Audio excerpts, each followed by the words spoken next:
policy for the American people. And that's what Donald Trump has done. I want to just cover a few of the things that Trump has done here, and then we're going to bring it down to the local level. Number one is Donald Trump has helped us take back the narrative. The narrative for a long time had been given to the neocons, and the warmongers, as I like to call some of them, such as Paul Ryan. Paul Ryan got on Fox News before the 2024 election and said that with the way the Republican Party was going, we weren't going to win for a very long time. We then end up having a Republican red wave and a trifecta, and Paul Ryan has yet to say anything since then. What we found out is that being bold is better than being liked. When you stand on the truth, you're going to become persecuted. How many of us in here are believers in Christ? The Bible tells us that Jesus told his disciples that the persecuted are blessed. When I woke up this morning, the first thing when I got on my phone is I went to social media and I had an unread text message. And I said, well, who is messaging me at 9 a.m. on Thursday on Instagram? And the message reads, and I quote, "Patrick, you're a racist, and you're too ignorant to understand the arguments of society, but it's okay." But it's okay. That's the message. There you go. Sounds like a liberal. What I took from that is that truth isn't a trend. And he was upset because I said that Mom Donnie, if he wins in New York, will be the final straw to fully turn New York into a third world country. How is that racist? Mom Donnie says that he's going to freeze the rent. I'd like to see the renters step in and say, no, you're not. Mom Donnie wants to buy housing in New York and turn it into government housing. How many of you are okay with the government already taxing you for your property? Okay, now imagine if the government owned your own property. That is where the left is going. That's where the Democrat Party is going. So yes, we have a Republican president. Yes, we have a Republican House. Yes, we have a Republican Senate. We cannot sit here and get comfortable. When I was here in 2023, we had just got done with something we like to call the midterm. And what is happening right now is we have a midterm about to come up. And this midterm will decide on whether what we did in 2024 was in vain or not. We cannot afford to have President Trump in the White House with the Democrats running the Senate and the House. Because they're going to do what they did in 2016. They will try to do everything in their power to defranchise him of his power as president. When Donald Trump took action against Iran, they said that's unconstitutional, we can't do it. Most of them can't spell the word Constitution, and most of them have never read it.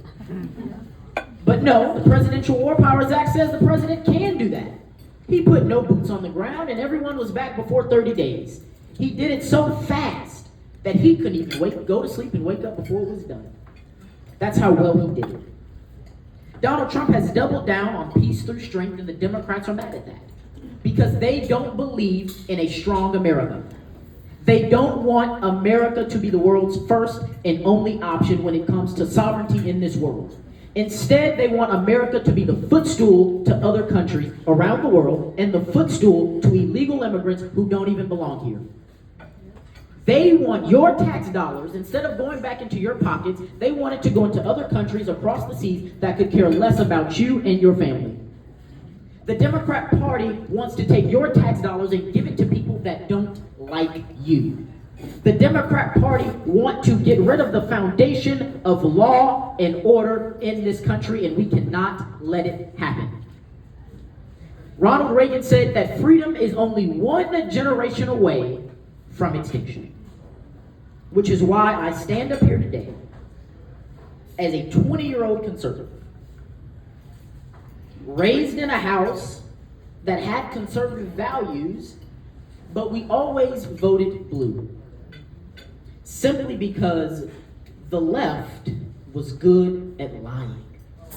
The left loved to franchise themselves as the party of the middle class. The left loved to say that Republicans were these evil, rich, white, racist people that wanted to just kick everyone out of the country. Only for us to find out in the end that the person that is funding the Democrat Party is a rich, white, evil man, George Soros. That's how you take the narrative. The Democrats then said we're going to win the culture war. That's why I, as a 20-year-old conservative, had to get into politics so young. Because someone like me walking up and down the halls of high school was forced to jump into politics. Because while you were dropping your kids off at school to learn their ABCs, a lot of them were walking out learning their LGBTs. A lot of them were walking out with their teacher saying, well, you know, because of the way you were born, you're automatically a racist. You were automatically born with hate in your heart. That's what I was forced to hear day in and day out in school. So it's not that I woke up one morning and said, no, I want to get into politics. No, it's because politics has now started to affect us in the levels of which it shouldn't. There were two themes that you weren't supposed to talk about at the dinner table: politics and religion. But now, if you don't ask someone what their politics and religion are, then you would find yourself very well riding with the devil himself. Because there are people on the left that are trying to perpetrate lies about society. Their big thing now is a man can be a woman. And if you don't agree with that, you're homophobic, you're transphobic, you're racist, you're this, you're that. They love the name game. They love the titles that they give to us and think that it's going to scare us to shut up and sit down. But I'm here to tell you right now, the last thing that we can afford to do is shut up and sit down.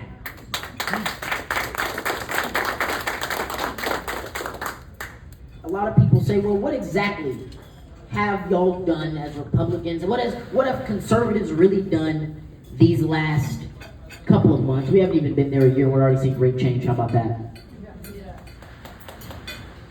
Well, one of the things that we've done is we have had true peace in this nation. For once, what it means to be an American has value. How many of you felt like this 4th of July just felt a little different? You were proud to be an American. You woke up and you watched the news and you didn't have to think, maybe my president is going to fall down the stairs today. Does my president even know where he is? No, we woke up saying, wow, America is back. We look at the economy. Just today, the stock market has reached an all-time high in the last 4 years. Who was president in the other 4 years? Donald J. Trump. He's putting America back on track the way that he left it before old Joe decided to get into the White House. We're not going to get into him too much. America is starting to win right now because we are prioritizing results. It's no more talking points. It's no more, here's what the problem is, but we're actually moving on a basis of solutions. The Democrats like to get up there and fearmonger and push this idea of false hope. But we don't need false hope right now. Because there is no greater hope, there is no greater advantage than the day you are born on U.S. soil and become a United States citizen. This is the hope right here. The Democrats don't believe in what we like to call the American dream. In fact, how many of you saw the No Kings Day? Well, I did some research on the No Kings Day. And on the No Kings Day website, there was a little side note down at the bottom that said, please remember to bring an American flag for the photos. Wait a minute. An American protest granted to you by the First Amendment, freedom of speech, freedom of gathering, saying that you believe in the Republic and you don't want kings, you don't want dictatorships, you don't want fascism, but you had to remind those people to bring American flags? For the photos? Not even because we love America, no, for the photos. Really? We also see that the left, I feel bad for them, I really do. They're Amazon's #1 customer. Every year, every month almost, they have to buy a new flag. They have to buy a new flag. Last month they had to buy the Iran flag. Before that it was the Mexican flag. Before that it was the Pride flag. I'm like, y'all are just buying all kinds of flags. But the one flag that they just don't have is the American flag. Oh glory, the red, white, and blue. We can take a look at Kamala Harris at the DNC. There was maybe 1 or 2 American flags in the audience, but the camera made sure to pan in on them every 30 seconds. There was no USA chants. There was a lot of freedom chants. I'm not sure what they wanted freedom from. I agree we needed freedom at that time. Joe Biden was president. But there was no true policy. There was no true talking point. The Democrats got up there and said, Trump this, Trump that, Trump this, and Trump that. And then when Trump won the election, we're seeing the policy that Trump is doing. How many of you actually have read the Big Beautiful Bill? If not, it's okay. I brought some notes for you, so we'll go over it. You know, that's what I do. That's what I'm here for, right? We got the Big Beautiful Bill passed. And the only thing that they could say about the Big Beautiful Bill is it spends too much money. First off, that's the first time I've heard a Democrat complain about government spending. That's the one thing I like about Trump is he shows just how much hypocrisy is on the left. For once, they are getting mad about the stuff that they've been doing. And they're mad because we know how to do it the right way. Yes, the Big Beautiful Bill does spend trillions of dollars. But did you know that the Big Beautiful Bill also stops us from spending trillions of dollars in other places? It made the Doge cuts law. It put it in writing, which means we're not spending more than we would have. We're spending the same amount. It's just this time the American tax dollar is actually being used for the betterment of you. Let's talk about it. The Big Beautiful Bill delivers the largest tax cut in history for middle and working class Americans. How many of you remember the Trump 2016 tax cuts? And how great your pockets felt after that? That's all it is. It's a redo of the 2016 Trump's tax cuts, except they're permanent this time. Which means the Democrats can try their best to raise your taxes, but they're going to have a really hard time doing it thanks to President Trump. Because of that, we're going to see the annual take-home pay for families increase by $10,000. Thank you, President Trump.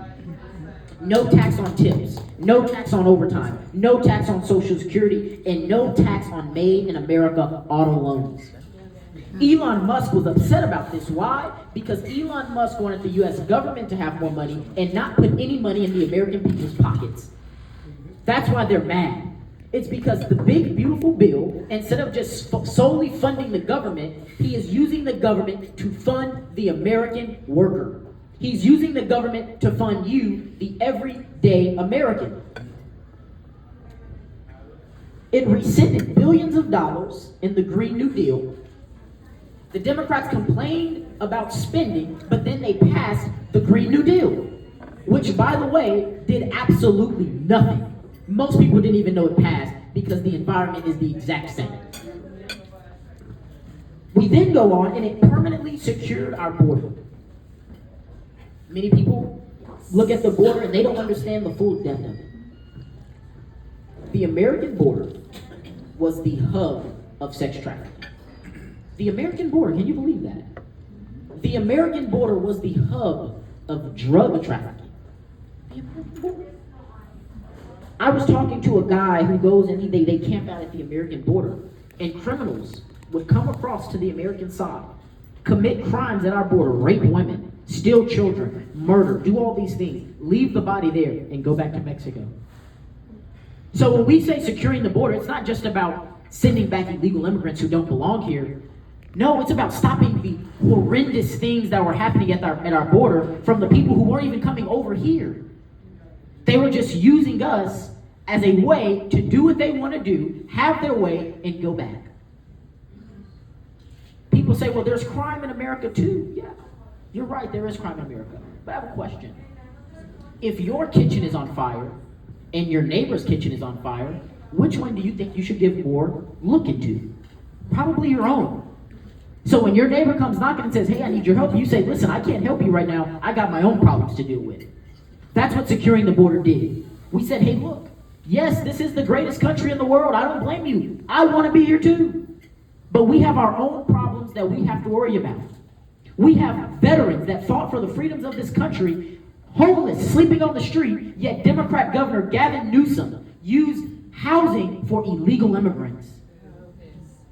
In Illinois, there are homeless veterans sleeping on the street. Illinois with the highest crime, but they were using the taxpayers' money to fund the Medicare for illegal immigrants, using housing for illegal immigrants. What about the American? What about me? What about the person that was born here in this country that has done absolutely nothing but abide by the law? What happened to respect for the law-abiding citizen? What happened to that?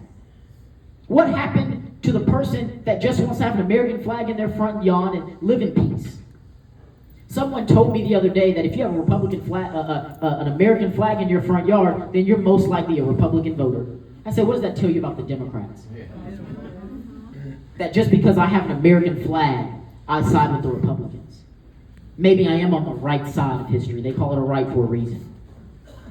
So here we are in the fight for our life. Because the battle is far from over. This is far from over. Gavin Newsom right now is on this tour. He's on a tour, cruising around America saying how great his policies are.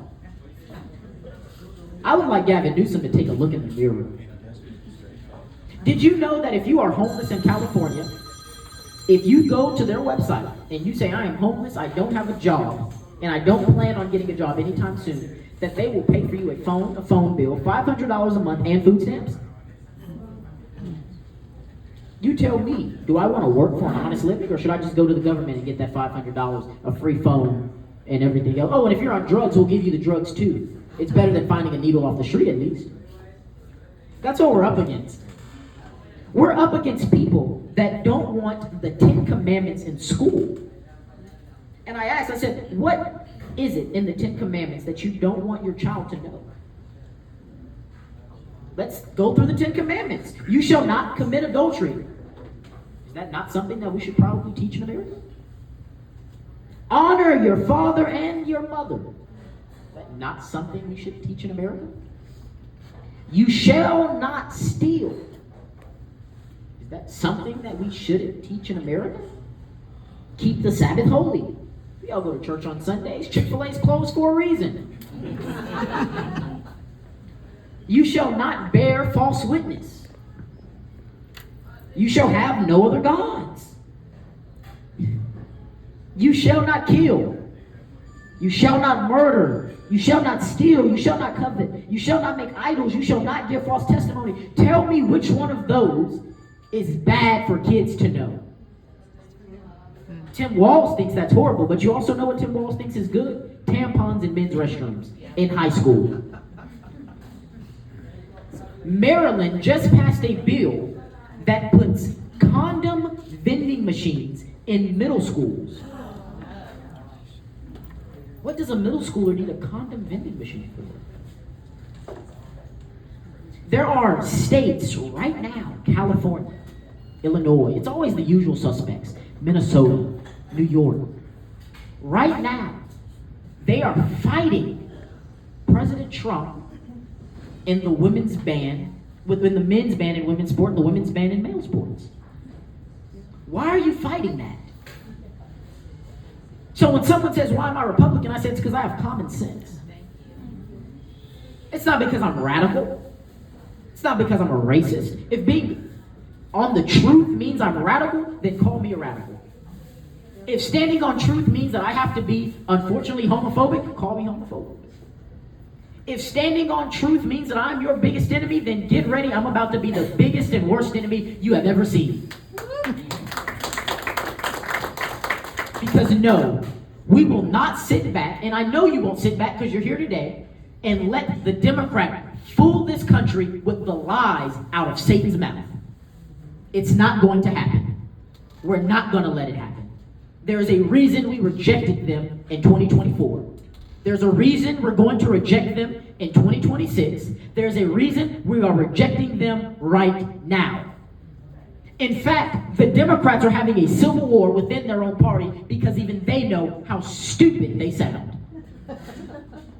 There's a guy, the DNC had their elections for the chairman and all that. And there's this guy, he gets up there, he's a guy, but he wants to be a woman. And he gets up there and he goes, I am non-binary, not male or she, and I am running to be the next vice chair of the DNC. They get off stage, they all do their little promo talk. The vote comes in. That individual got 0 votes. I said, you're not male, woman, or a voter. That's tough. Jesus. Couldn't get anything. Then they elected someone by the name of David Hogg. What a guy that is. David Hogg is this extreme far-left lunatic, and he won the DNC vice chair election. He couldn't even serve in his role for 3 months. Do you know why? Because the DNC has a DEI policy that says there has to be a minimum of a certain amount of black, white, male, and females on the board. And his election took them over that DEI. And so he had to step down so the DNC could meet their DEI quota.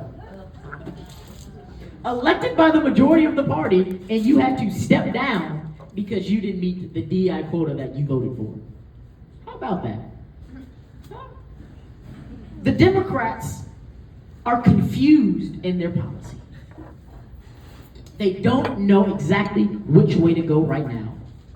I'm not sure if you're seeing it, but they're turning on each other left and right. They can't stand each other right now. We have Robert Francis parading around Texas with good old Bernie Sanders. And I'm not going to call him Beto O'Rourke. Has the man even been to Mexico? I don't think he's even been there. His name is Robert Francis. That's his name. Robert Francis parading around with Bernie Sanders. And they say that the reason the Democrats lost is because they didn't stand up for rights enough. We have to be more pro-LGBT. We need to be more pro-trans. We need to be more pro-universal health care. Sir, that's exactly why you lost. One of the things I like to tell people is there is no such thing as a communist. Because you can't give me one example of a time a communist nation actually worked. Russia, the USSR, they tried communism and look what happened to them. They collapsed. They couldn't stand. So for Bernie Sanders, who by the way is a multi-millionaire, telling people that the rich are evil, how the hypocrisy speaks for itself.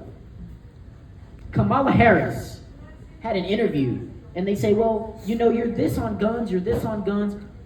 What is your true stance on guns? Kamala Harris looked in the camera and said these words, I have a Glock. Well, all right. Good for you, I guess. But what are you going to do? She did say, well, we're going to have an assault weapons ban. What is an assault weapons ban? Guns with high capacity. Okay, what is high capacity? With a lot of rounds. Say, oh, okay, thank you for that, I guess. They cut that part of the interview out, redid the interview, and gave her a sheet of how to answer the question. And then they put it on 60 Minutes. I said, are you kidding me? This is what Trump says when he says the media is not fair. It's fake news. I was just in a debate with someone, and he said, and he's a friend of the guy that called me a racist today. But he said, you're a racist. You keep saying that if you import the third world, you'll get the third world. I say, yeah.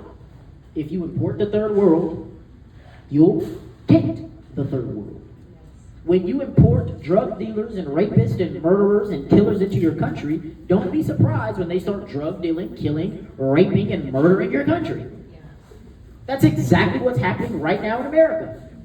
Is we have imported and empowered the third world country. So much so that Mom Donnie is leading in New York. Mom Donnie is an African American. Maybe people didn't know that. He was born in the Congo. And he hates the Jews. He can't stand them. He doesn't like Christians. And he believes that when he becomes the mayor of New York, any area that is protected by Jews or Christians, or is labeled Jewish or Christian, they are going to remove city funding from them. So not only is our society under attack, your religion is now under attack. I hate to say that I didn't see this coming, but I think we all saw this coming. Which is why when the state of Texas passed such a simple thing that said, "In God we trust," can be in the classrooms. And I see the two people that I went and put those signs in schools with, Daniel Blair and Rachel Heisler. Thank y'all for being here. Go ahead, give them a round of applause. They went to high schools all over their area giving out nice size signs that said, "In God we trust," to put in classrooms.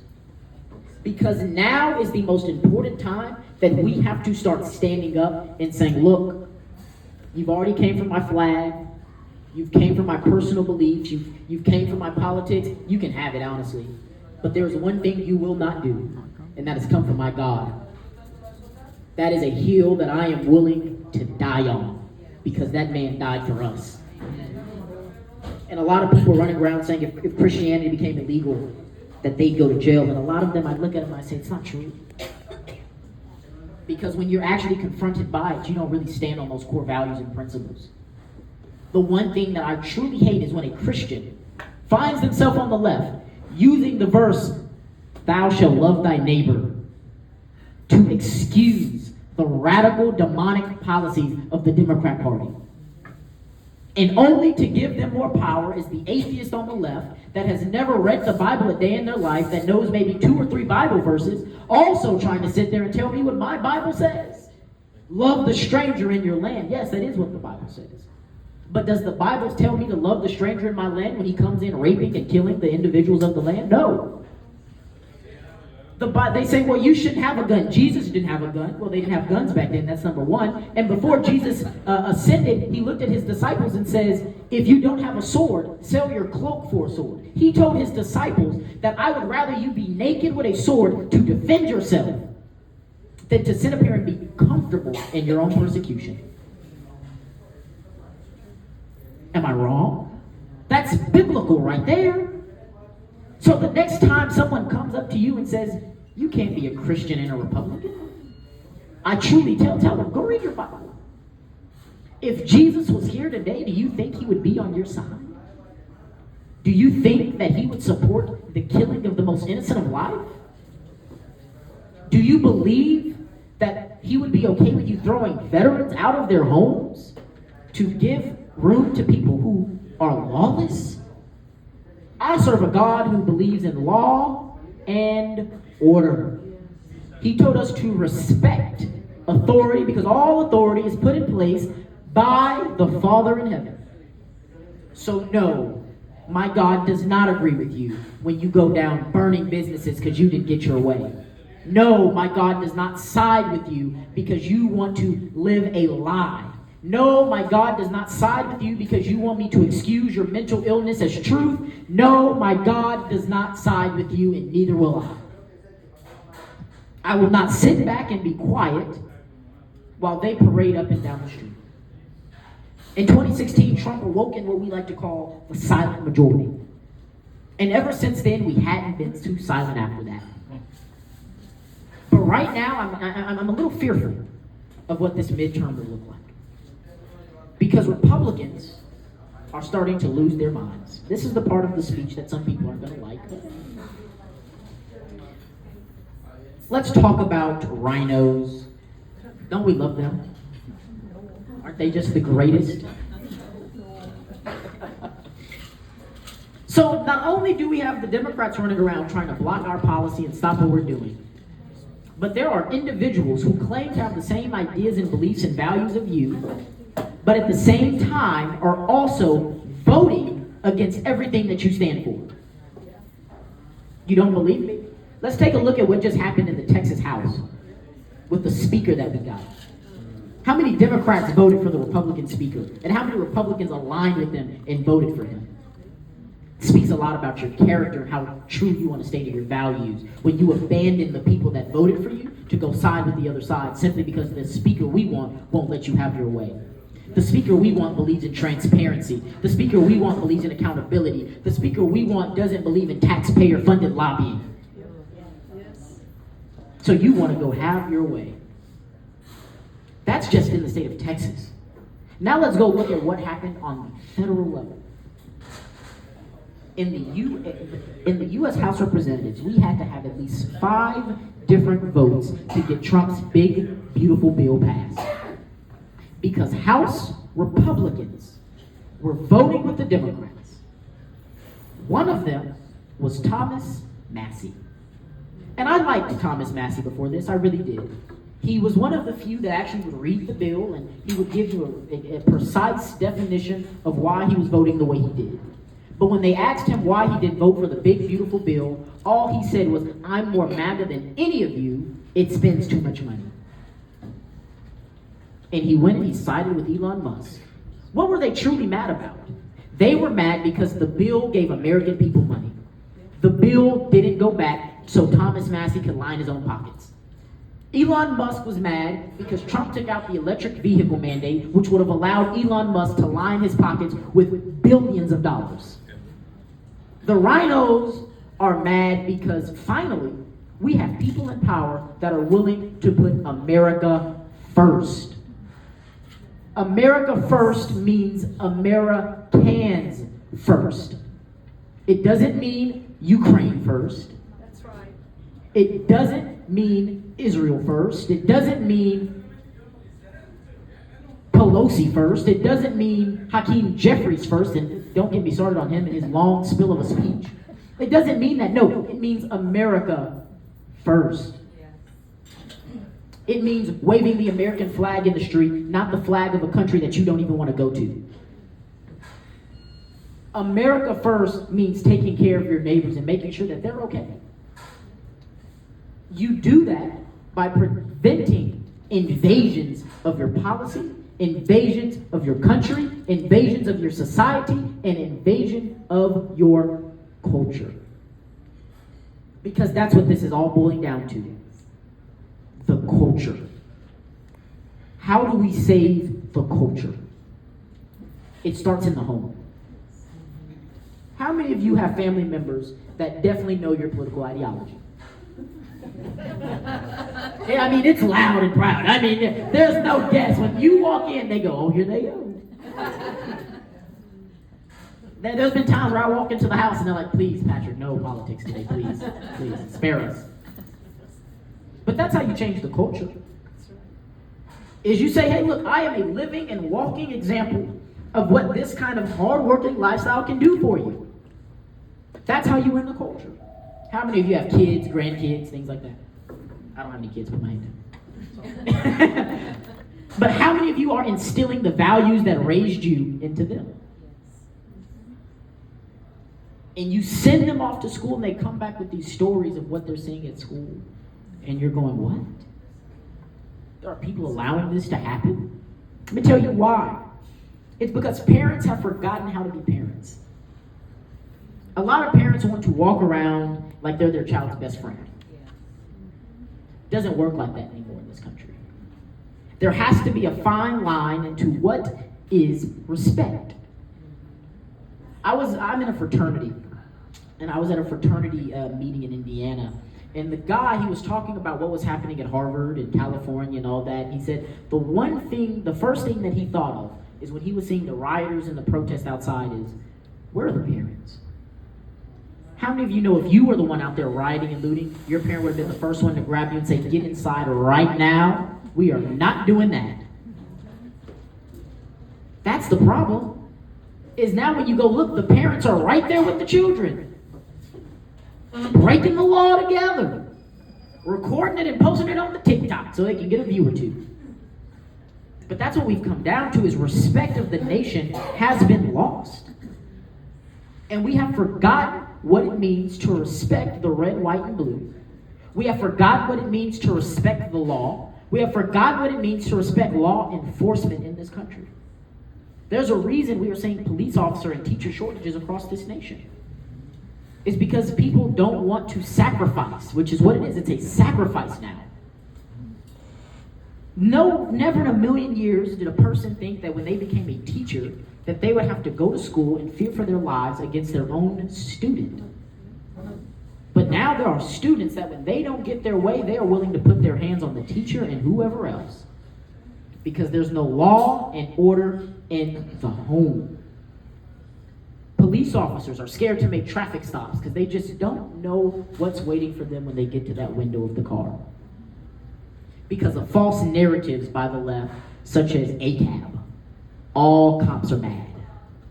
Defund the police. And there are politicians running on those same policies, and then they go home to their multi-million-dollar homes secured by the very people that they want to defund. Secured by the same exact weapons they want to take away from you. And then they say, oh no, it's because we want to protect you. Right. It's unfortunate that there are people growing up now that won't be able to see what it was like when Ronald Reagan was president.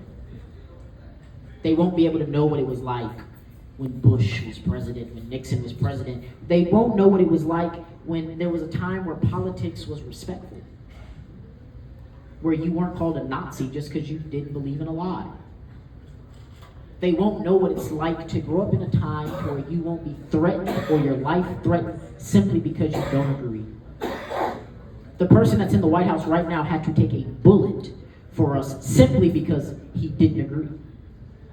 I can tell you now, at the age of 20 years old, I've been in politics since 2016. I had a made-at-home Make America Great Again shirt for Donald Trump the night he went against Hillary Clinton. So I've been in this for about 10 years. Yeah. It sounds crazy. Y'all are like, you're 20. How have you been in it for 10 years? Exactly. Exactly. And even before I was the age of 18, I was getting death threats by grown adults. I had one person in 2020 tell me that instead of George Floyd, it should have been me. And that just one of these days, I was going to go to a rally and they were going to hang me next to him. Simply because I didn't agree and wouldn't align with their politics. Just this morning, like I said, someone messaged me and said, you're racist. That same person, I'm not sure if many of you are familiar with a kid by the name of Caleb Holmes, but he's a great friend of mine. And on New Year's, this is a true story, on New Year's, he wrote a post thanking Trump for what he's doing. And he said, he said something about Trump's policy. And the people weren't too happy about that. And they went to his house and proceeded to try to jump him. One thing they forgot is that Republicans, unlike the left, we don't mind getting down in the mud every now and then. But the fact that Caleb had to defend himself outside of his own home on New Year's simply for having an idea and a belief is outrageous. Those same people DM'd me, said, when we see you next, you're next. I said, please make my day. Simply because I don't agree with you, you want to resort to violence, political violence. But yet you call us the violent and nasty ones that don't care about human life or human regard. Yet you want to hurt people, so much so, simply because, unlike you, we know what the truth is, and we won't live in the lie that you're pushing. It's unfortunate that that's what we grow up on. It's unfortunate that you can't put the person you support politically on your car without fear that someone might try to break into your car, smash your windows, or do something to you. But I got news for him. I have yet to take off the MAGA hat. I have no problem walking in public with a Trump Vance shirt on. I have no problem with putting the Make America Great Again hat on. I have no problem with them knowing who I support and who I stand with, because I know at the end of the day, who is right. And I know at the end of the day, there will be a day where we all have to answer to the same person. And when we all answer to that same person, he's going to say the same thing to everyone at first. And then you'll have two responses. Either turn from me, you worker of iniquity, I never knew you. Or he will look at you and he will go, servant, well done. So the question I ask to you right now is, when that day comes, And when they ask you the question is, did you truly stand for what you believe in? Were you stern in your convictions? Did you not bow down to the left in their lies? Did you not bow down to Satan and Behemoth? Did you stand for the truth? Did you root yourself in the Word of God? And did you root yourself in the things that make you who you are today? And were you proud about it? If you did, servant, well done. Or will you be like the ones who go and say, but Jesus, I prophesied it in your name. I did this, I did that. I liked the idea of you, I didn't like the reality of you. Because there's a lot of people running around, they like the idea, but they don't like the reality. A lot of people find themselves grounded to God, but not grounded to God's work. You can call yourself a Christian, you can call yourself a fighter, you can call yourself whatever you want to. But unless you are on the front lines, unless you are actually in the fight, unless you are actually running for office, door knocking, saying something, going to church, spreading the word to somebody, texting a friend, family, cousin, doing something to make a difference, don't expect to be one of the people to hear servant, well done. So I ask that you all today, we take up that cause of arms. Just as we did in 2024, we're going to do it in 2026, and we will continue to do it. Because in the end of the day has to end. And when the day ends, we are all called to one mission and one goal. And that is making sure that we stood for something. Because if you stand for nothing, you'll fall for anything. Thank you.